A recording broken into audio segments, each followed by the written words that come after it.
when we look at cooling and transferring of heat out of the interior of the Earth, we see convection of the mantle, the overturning of the mantle, as being the simple pot boiling. That if you make porridge, you can tell that if you just look at the pot and the heat that goes into it makes it less dense, so it rises, and then when it cools it becomes more dense, so it sinks. The idea is that the outflow of heat comes in the plumes, and then we take stuff back down, and so we have this rotational thing. And you can imagine that as it gets down deep again.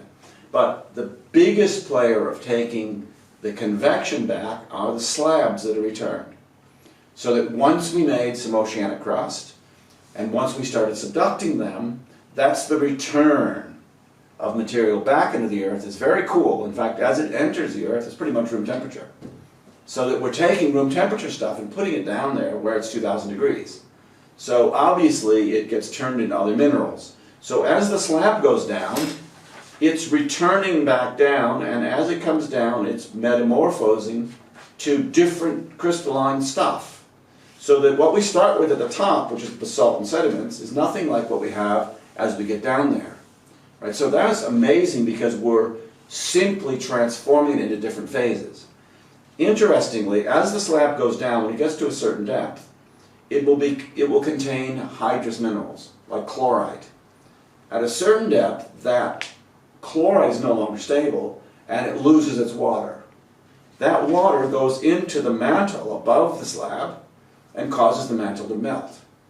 That melt then produces a magma which can rise up, fractionate, crystallize, and form granitic rocks and volcanoes. So at that point where we exsolve the water, always produces magma, and that magma is so buoyant that it goes straight up. So that point is what we call a volcanic arc. And every subduction zone has a magmatic arc. So Japan would be a good example of a magmatic arc, as well as the Andes, as well as Indonesia, a whole bunch of volcanoes, and that is taking heat out of the Earth. And it's doing it continuously. The other place we're doing it is at the mid-ocean ridges. This is a great place to get heat out, and that's a big part of the convection.